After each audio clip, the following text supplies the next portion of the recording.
जो व्यक्ति आपके मन को काबू में कर सकता है वो ज़िंदगी में कुछ भी कर सकता है।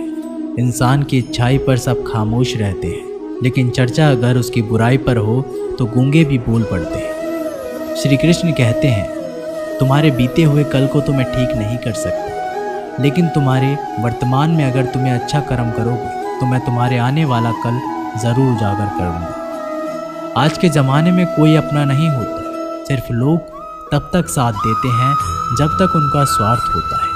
अगर कोई अकेला है तो इसका मतलब ये नहीं कि उसे कोई पसंद नहीं करता, बल्कि वो अकेला इसलिए है उसने दुनिया की औकात देखी है। लोगों को परखने की आदत डालो।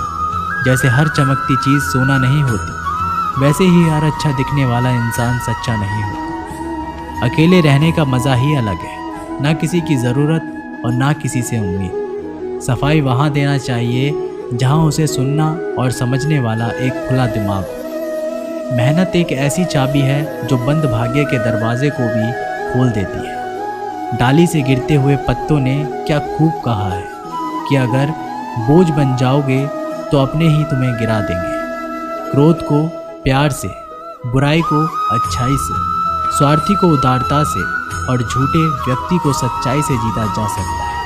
जिस तरह समुद्र के खारे पानी को गर्म करने के बाद नमक के कण दिखाई देते हैं, ठीक उसी तरह से जब हम ध्यान, भक्ति और तप करते हैं तब हमें भगवान के दर्शन होते हैं। इसके लिए हमें हमारी बुराइयों को छोड़ना पड़ता है, तभी हम ईश्वर को प्राप्त कर सकते हैं। अगर आपको बहुत सारे परेशानियों से गुजरना पड़ रहा है तो आप खुश हो जाएं, क्योंकि भगवान की नज़र आप पर है। देर से ही सही, लेकिन वो आपकी ज़रूर सुनेंगे। इंसान का भाग्य उन्हीं के कर्मों का फल होता है जो उसने अतीत में किए हैं। इसी तरह वो लोग जो आज कर्म कर रहे हैं वो उनके आने वाले कल का निर्धारण करते हैं। भगवान बोलते हैं, तू करता वही है जो तू चाहता है, पर होता वही है जो मैं चाहता हूँ। तो तू कर वही जो मैं चाहता हूँ, फिर होगा वही जो तू चाहता है। अतीत को बदला जा सकता है, वर्तमान से बचा नहीं जा सकता, लेकिन केवल भविष्य को संवारने का कार्य ही वर्तमान में किया जा सकता है। क्या फ़र्क पड़ता है हमारे पास कितने लाख, कितने करोड़, कितनी गाड़ियाँ और कितने घर हैं। खानी तो बस 2 वक्त की रोटी है, जीनी तो बस एक ही ज़िंदगी है। फ़र्क सिर्फ इस बात से पड़ता है कि हमने कितने पल खुशी से बिताए, कितनों की खुशी की वजह हम बन पाए। सुख दुख एक सिक्के के 2 पहलू हैं। जहाँ सुख होगा वहाँ दुख भी होगा, और जहाँ दुख होगा वहाँ सुख भी होगा।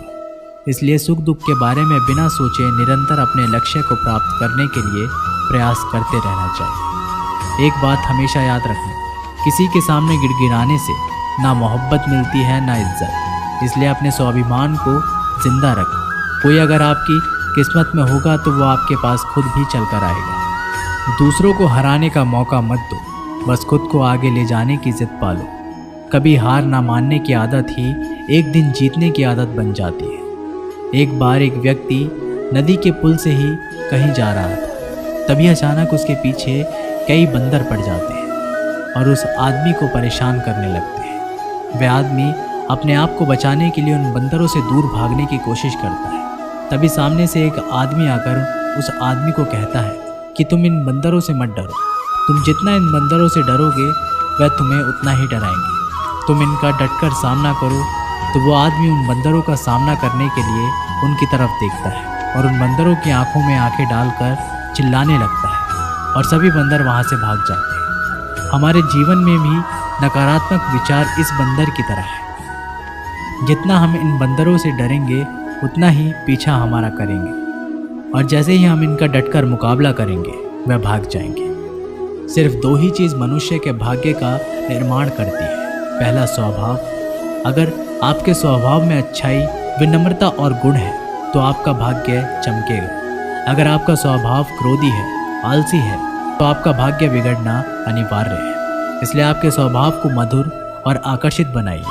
दूसरा, आपकी वाणी बोलना तो आदमी 2.5 साल की उम्र में ही सीख जाता है, परंतु कब, कहाँ, कैसे और क्या बोलना है उसे ये ज़िंदगी भर भी समझ में नहीं आता है। जिसे ये बोलना आ गया कि कब, कहाँ और कितना बोलना चाहिए, समझ लो उसे सफल होने के लिए कोई नहीं रोक सकता। पिता से बड़ा कोई सलाहकार नहीं, माँ की छाँव से बड़ी कोई दुनिया नहीं, भाई से अच्छा कोई भागीदार नहीं, और बहन से बड़ा कोई शुभचिंतक नहीं।